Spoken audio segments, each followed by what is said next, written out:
সুপ্রিয় দর্শক আসসালামু আলাইকুম। Welcome back to my channel cooking studio by Arin. আজকের পর্বে আপনাদেরকে শুধুমাত্র ময়দা আর চিনি দিয়ে দারুণ মজার একটা নাস্তার রেসিপি তৈরি করে দেখাবো। দেখতে লুকটা অনেক বেশি আম্মি হয়, আর একবার তৈরি করে প্রায় 1 মাসের মতো সংরক্ষণ করেও খেতে পারবেন। আর তৈরি করতেও কোনো ঝামেলা নেই, খুব সহজেই তৈরি করে নিতে পারবেন। খেতে দুর্দান্ত মজার হয়, একবার বাসায় তৈরি করে দেখবেন। পরিবারের সবাই এটাকে অনেক বেশি পছন্দ করবে আর অনেক মজা করে খাবে। তো নাস্তা তৈরি করার জন্য প্রথমে চুলায় একটা প্যান বসিয়ে দিয়েছি। এরপর এর মধ্যে দিয়ে দিচ্ছি 1 কাপ পরিমাণ চিনি। 1 কাপ চিনির জন্য এর মধ্যে দিয়ে দিলাম হাফ কাপ পরিমাণ পানি। এখন চিনি আর পানি একত্রে খুব ভালোভাবে জাল করে একটা শিরা তৈরি করে নিব। আর এই শিরা কিন্তু অনেকটাই ঘন আর আঠালো হবে। তো এই জন্য আমি এর মধ্যে দিয়ে দিচ্ছি খুবই সামান্য পরিমাণে লেবুর রস। আর এতে করে কিন্তু শিরা ঠান্ডা হয়ে গেলে শিরা আর ক্রিস্টালাইজ হয়ে যাবে না, অর্থাৎ জমে যাবে না। তো লেবুর রস দেওয়ার পর খুব ভালোভাবে এটাকে মিশিয়ে নিচ্ছে।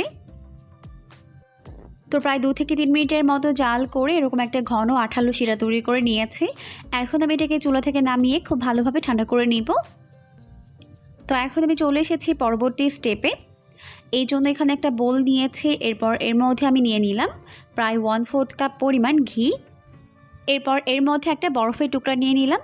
এখন ঘিয়ের মধ্যে এইভাবে বরফের টুকরোটিকে ঘষতে হবে। এতে করে কিন্তু ঘি অনেকটা ক্রিমি হয়ে যাবে। আর এই রেসিপিতে কিন্তু আপনাদেরকে অবশ্যই ঘিটাকে ব্যবহার করতে হবে। ঘি ছাড়া বাটার কিংবা তেল দিয়ে কিন্তু এই রেসিপিটা করা যাবে না। তো এইভাবে ঘষতে ঘষতে একটা পর্যায়ে দেখা যাবে এটা অনেকটাই ক্রিমি হয়ে গেছে। দেখতেই পাচ্ছেন অনেকটা বাটারের মতো হয়ে গেছে। আর এর কালারটা পুরোপুরি এরকম সাদা হয়ে গেছে। তো এখন আমি এখান থেকে বরফের টুকরোটিকে উঠিয়ে নিচ্ছি। এরপর এখন আমি এর মধ্যে দিয়ে দিচ্ছি 1 কাপ পরিমাণ ময়দা। আর 1/4 টিস্পুন পরিমাণ দিয়ে দিচ্ছি লবণ। এখন প্রথমে ময়দাগুলোকে খুব ভালো করে মিশিয়ে নিব। তো খুব ভালো করে মিশিয়ে নেওয়ার পর যখন এই মিশ্রণটা এরকম ভেজা বালি বা ব্রেড ক্রাম্বসের মতো হয়ে যাবে, তখন এর মধ্যে বাকি উপকরণগুলোকে অ্যাড করে নিতে হবে। এরপর এখন আমি এর মধ্যে দিয়ে দিচ্ছি 1 কাপ পরিমাণ ফ্রিজের ঠান্ডা দুধ। আর এখানে কিন্তু অবশ্যই ঠান্ডা দুধটিকে ব্যবহার করতে হবে। এখন প্রথমে দুধের সঙ্গে ময়দার এই মিশ্রণটিকে খুব ভালো করে মিশিয়ে নিচ্ছে।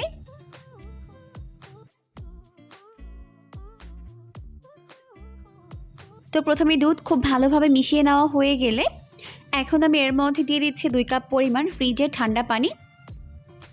আর অবশ্যই কিন্তু এই রেসিপিতে আপনাকে সমস্ত উপকরণের পরিমাপ একদম ঠিক মতো ব্যবহার করতে হবে। তো 1 কাপ পরিমাণ পানি দিয়ে খুব ভালো করে মিশিয়ে নেওয়ার পর এখন এর মধ্যে বাকি 1 কাপ পরিমাণ পানিও অ্যাড করে দিলাম।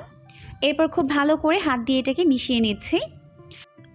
তো এখন আমি এটাকে ততক্ষণ পর্যন্ত এইভাবেই মেশাবো যতক্ষণ না পর্যন্ত ময়দা, চিনি, পানি একত্রে খুব ভালো করে মিশিয়ে না যায়।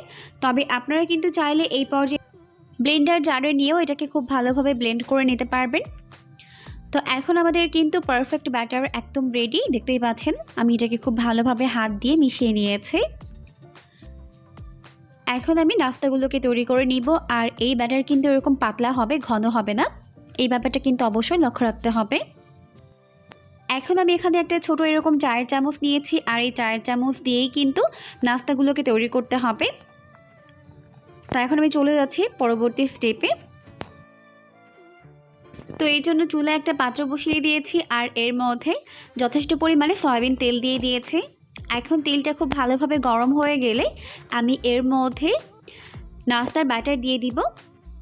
তো আমি কীভাবে দিচ্ছি এটা কিন্তু অবশ্যই লক্ষ্য রাখতে হবে। অনেক বেশি গরম তেলের মধ্যে এভাবে 1 চামচ করে করে ব্যাটার দিয়ে দিতে হবে। একসঙ্গে কিন্তু অনেকগুলো ব্যাটার দেওয়া যাবে না, আবার চারপাশে ছড়িয়ে ছড়িয়েও কিন্তু দেওয়া যাবে না। এইভাবে মাঝখান থেকে দিতে হবে।